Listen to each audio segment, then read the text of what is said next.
When you think of classroom tools, few items are as iconic as the whiteboard and the erasable marker. It's hard to imagine modern teaching, brainstorming sessions, or office meetings without them. But how exactly did erasable markers come to be? What's the science behind their easy erasability, and who was behind this surprisingly complex invention? The story of erasable markers, often called dry erase markers, is one of chemistry, creativity, and practical problem solving. Today we're diving into the fascinating history of how erasable markers were invented and how they evolved to become a staple of modern communication. Let's explore, right here, on History of Simple Things.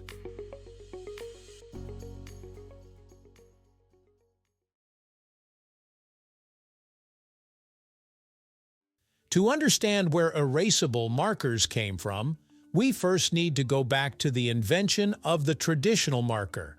Markers, as we know them, originated in the early 20th century, with the earliest patents for marking pens filed in the 1910s and 20s. These early versions were rudimentary and messy, often leaking ink or drying out too fast. In 1953, Sidney Rosenthal created what is considered the first modern magic marker, which used a glass bottle filled with ink and a wool felt tip. While the magic marker was revolutionary for artists and industrial uses, it had one big downside: permanence.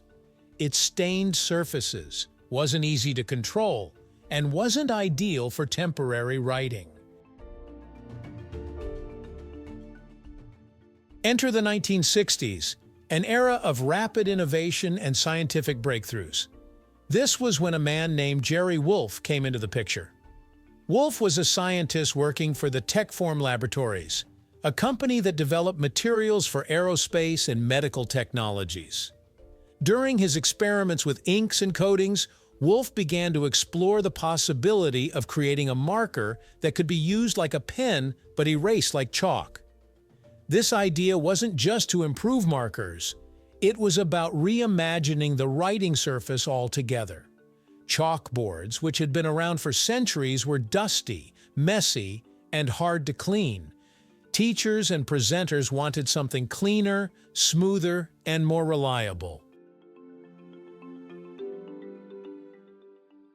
Woolf's breakthrough wasn't just in creating a new kind of ink, it was in creating a new kind of chemical interaction. Traditional ink binds to paper fibers, making it nearly impossible to remove without tearing the paper. Woolf needed to design an ink that wouldn't actually absorb into the writing surface, but would instead sit on top of it. That way, it could be wiped away without leaving a mark. The secret? A special type of solvent-based ink that used a silicone polymer base. Unlike water-based inks, which get absorbed easily, these inks were designed to dry quickly on non-porous surfaces and form a kind of solid layer that could be easily removed with a cloth or eraser. At the same time, the whiteboard, or dry erase board, was also being developed. Some credit Martin Hite, a Korean War veteran and photographer, with creating the first whiteboard by accident when he used a marker on a film negative holder and realized it could be wiped clean. Although his product didn't initially catch on, others saw the potential. Albert Stallion, working for a steel manufacturing company in the UK, recognized that enameled steel could serve as an ideal writing surface. His company began producing what they called whiteboards, and when paired with dry erase markers, the combination was unstoppable. So, how exactly do erasable markers work? The science is pretty neat. A dry erase marker contains 4 primary ingredients: color pigments, a solvent, usually alcohol, a release agent, like silicone, and a polymer resin. When you write on a whiteboard, the solvent quickly evaporates, leaving behind the color pigment and the polymer.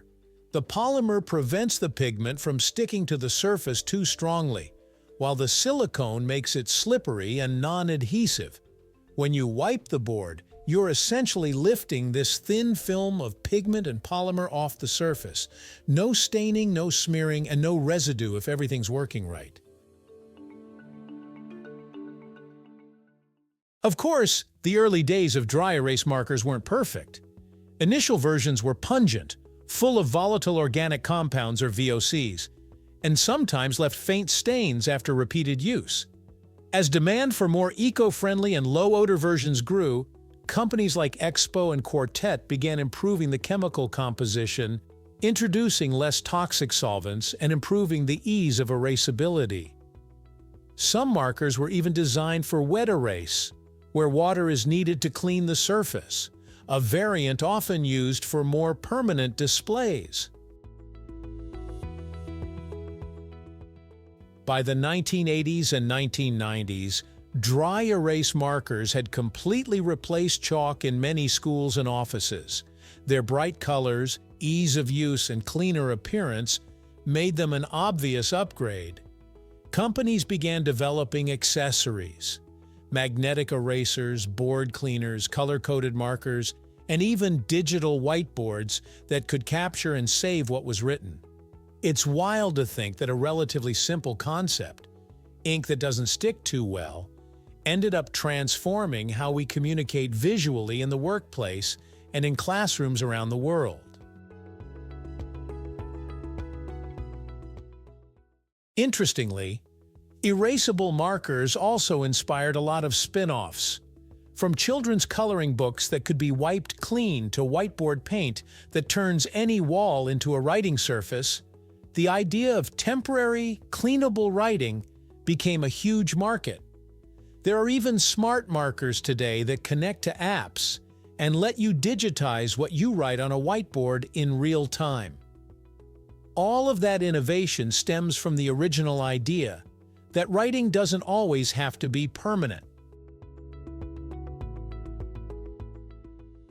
So, next time you pick up a dry erase marker and effortlessly wipe away your notes from a whiteboard, take a moment to appreciate the science, engineering, and trial and error that went into creating something so deceptively simple. What started as a niche product developed by scientists in labs has now become one of the most widely used tools in modern communication. And while we may not think twice about it today, erasable markers are a perfect example of how small innovations can make a big impact. Thank you for watching. If you have suggestions for our next video, feel free to share them in the comments below. We'll be sure to give you an acknowledgement for your contribution. Thank you for joining us on this journey through the history of simple things. Don't forget to like, subscribe, and stay tuned for more stories woven through the smallest details.